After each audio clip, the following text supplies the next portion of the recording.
السلام عليكم ورحمة الله وبركاته، أهلا وسهلا بحضراتكم. النهارده إن شاء الله يا جماعة هنعمل ديكور مع بعض. زي ما حضراتكم شايفين معانا قطعة كرتون 30 سم في 30 سم. طبعا المقاس يا جماعة ممكن تكبر كرتونة أو تصغر كرتونة حسب المساحة اللي أنت عايزها. يعني لو هتعمل بانو زي اللي احنا هنعمله ال 30 هتكون كبيرة كمان عليه. لو هتعمل حيطة كبيرة ممكن تخليها 40 في 40، ممكن تمشي بال 30 30 مفيش عندك أي مشاكل. بعد كده باستخدام المسطرة بتاعتنا، طبعا غيرنا المسطرة مش لاقيين المسطرة التانية، ما علينا. هنبدأ نقيس من هنا كده 4 سم، ونقيس من هنا 4 سم. نفس الحكايه في الناحيه المقابله ليها كده، تمام. برضو نفس الحكايه هنقيس 4 سم هنا 4 سم هنا. هنبدا نوصل بالشكل ده، هنبدا نوصل هنا برضو نفس الحكايه. هنبدا نشيل الزيادات دي يا جماعه كده، نشيل الزيادات من الناحيه التانيه كده، نكون حصلنا على الاسطمبه حضراتكم شايفينها.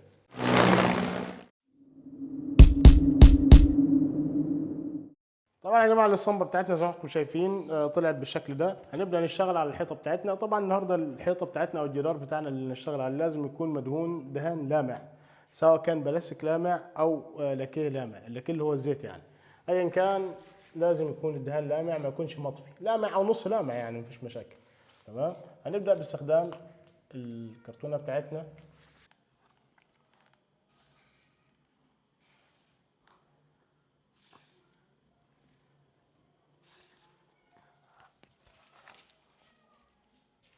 اثبت التانية كده يا جماعه زي ما حضراتكم شايفين. طبعا يا جماعه يعني ملحوظه انت وشغال بالاسطمبه دي، ان انت هتشتغل كده، هتخلي الناحيتين اللي انت قصيتهم الاسطمبه طول الشغل معاك كده، ما تعدلهاش كده ما تعدلهاش كده. تمام، عشان كده مش هتطلع الشكل اللي احنا عايزينه.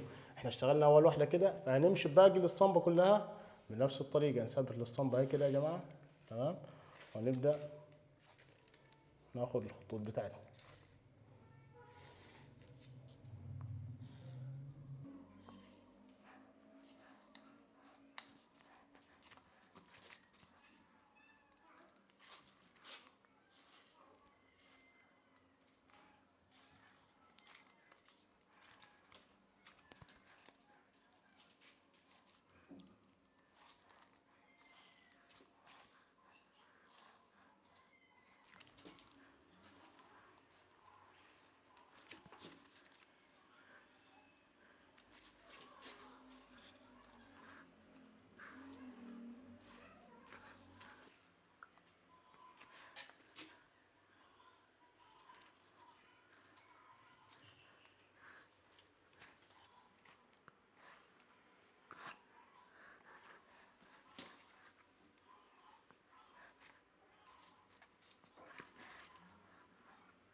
وشايفين يا جماعه بعد ما انهينا التخطيط بفضل الله، الشكل طبعا من غير اي حاجه، مجرد تخطيط بيديك شكل 3 دي وشكل جميل وشكل هادي وشيك، وزي ما انت عايز تقول قول. تمام.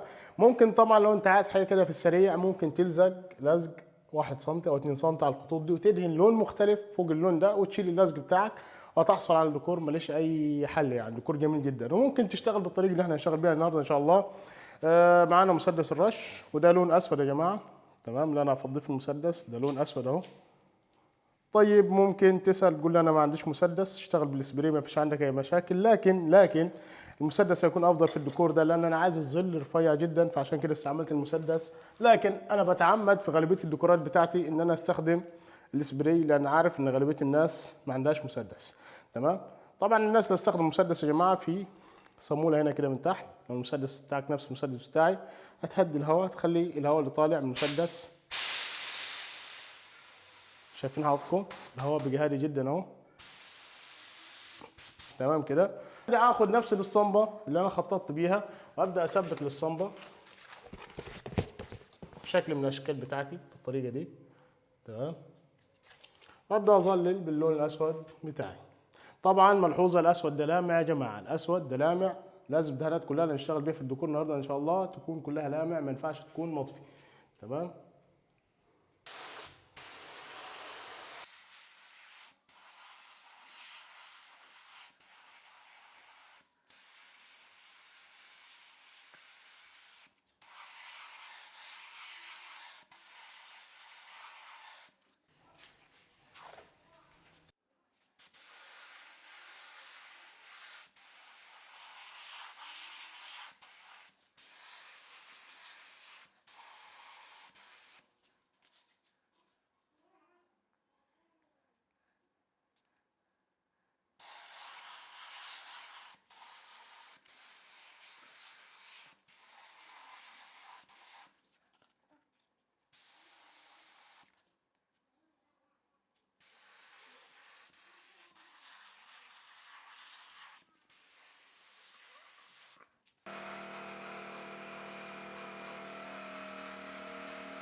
يا جماعه طبعا ما ظللنا زي ما انتم شايفين، هنضيف ظل تاني. هنبدا مثلا من فوق، هنثبت كرتونه. انا عايز اضيف ظل من تحت هنا، تمام؟ فاثبت الكرتونه كده بالظبط هنا، تمام، وابدا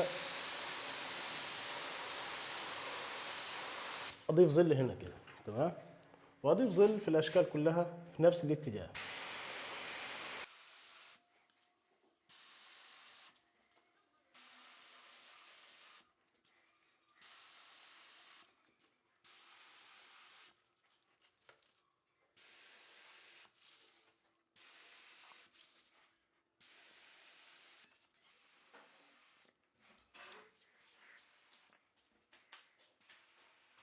طبعا يا جماعه بعد ما خلصنا المرحله اللي فاتت هندخل في المرحله الجايه. طبعا ده جليز، مكتوب جليز GLC، جليز دهان ديكور زيتي، تمام، شركه GLC.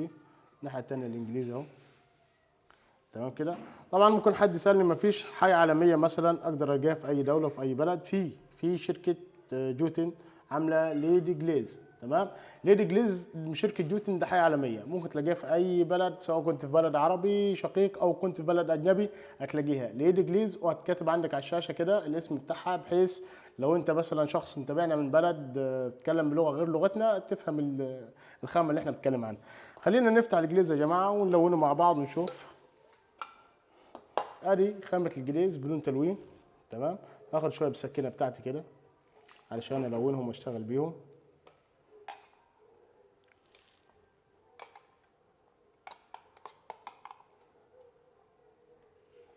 هبدأ اضيف نفط خام. نفط خام انتاج شركة احمد ثابت. طبعا هي النشرة بتاعتها اتخلعت، فانا استغليت الفرصة، كده كده مفيش حد هيدور من ورانا يعني. ايه الفرق بين النفط الخام يا جماعه والنفط العادي؟ النفط الخام ده ما بيشدش معاك بسرعه، يعني ده بتشتغل بيه، بتخف بيه الجليز بتاعك، بياخد وقت عشان يشد، وبيديك اريحيه في الشغل، تشتغل زي ما انت عايز، تمام.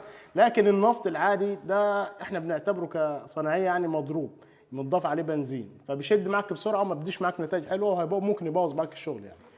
نفتح النفط.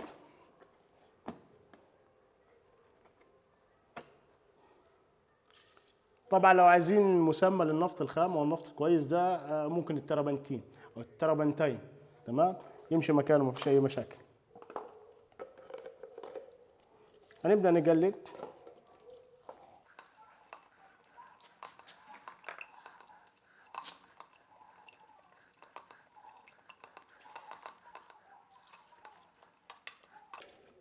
هنخليه خفيف يا جماعه، مش هنخليه تقيل يعني، او شحم زي ما احنا بنقول بلغه الصناعيه. ده طبعا تلوينه لونها بني، طبعا النشره بتاعتها برضو اتخلعت، بس انا ما رضيتش اكتب عليها احمد ثابت يعني، ما علينا. هنبدا نضيف لون بني على الجليز بتاعنا. احنا عايزين اللون بتاعنا بني محروق، زي ما انتم شايفين ده سهل التلوين جدا، مجرد ما تضيف بعض اللون بيتلون بسهوله جدا. فخلي بالك ما تكترش اللون، ولون واعمل عين على الحيطه، ولو حبيت تغمق مفيش مشاكل. ممكن نضيف نقطه صغيره من البني، بحيث البني بتاعك يكون بني محروق يعني. نقطه صغيره من الاسود، اسف ده اسود يا جماعه، يا دوب كده نقطتين بس عشان نغير اللون من البني الترابي للبني المحروق.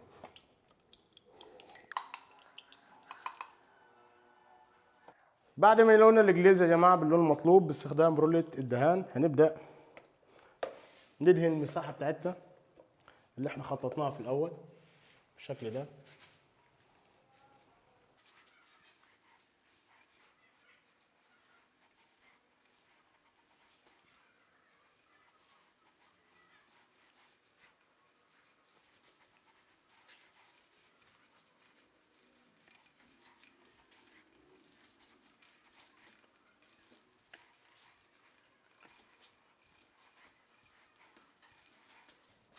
طبعا يا جماعه انا بدهن وبرجع اشيل البويه الزايده بعد ما الدهان اللي في الروله بيقل يعني، بمس يعني بلغه الصناعيه، بمس علشان اخلي الدهان متوزع بطريقه متساويه.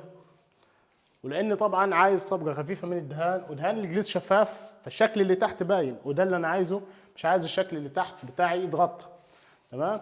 وكل اللي انا عملته ده يا جماعه بروله واحده بس، يعني انا ما خدتش دهان تاني غير اول روله خدتها، فردت معايا المساحه بالكامل عشان كده لو عندك مثلا جدار مهما كان حجمه، ممكن نص كيلو جليد زي اللي انا كنت شغال بيه يكفي معاك المساحه بالكامل ويزيد منه يعني.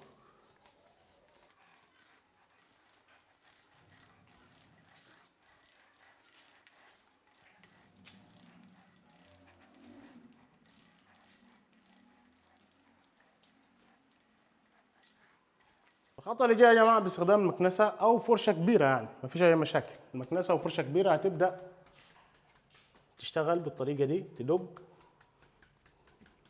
باستخدام المكنسه بتاعتك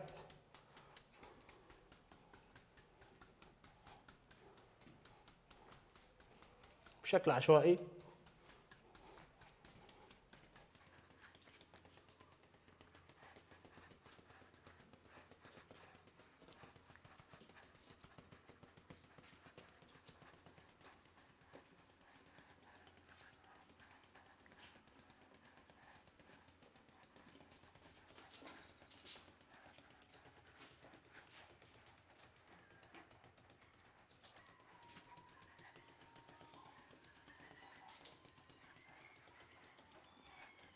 يا جماعه نكون وصلنا لنهايه الدرس بتاعنا. زي ما انتم شايفين عملنا ديكور 3 دي تكتشر جميله جدا، او يعني بتاثير جميل وتاثير قوي، ينفع في الصالونات او في اماكن مختلفه حسب اللون اللي حضرتك اختاره. لو عجبكم يا جماعه الدرس تنسوا لنا لايك، اعملوا شير عشان كل الناس تستفيد. لو ما اشتركتوش في القناه اشتركوا في القناه وفعلوا زر الجرس. شوف حضراتكم على خير ان شاء الله في دروس قادمه وافكار قادمه، والسلام عليكم ورحمه الله وبركاته.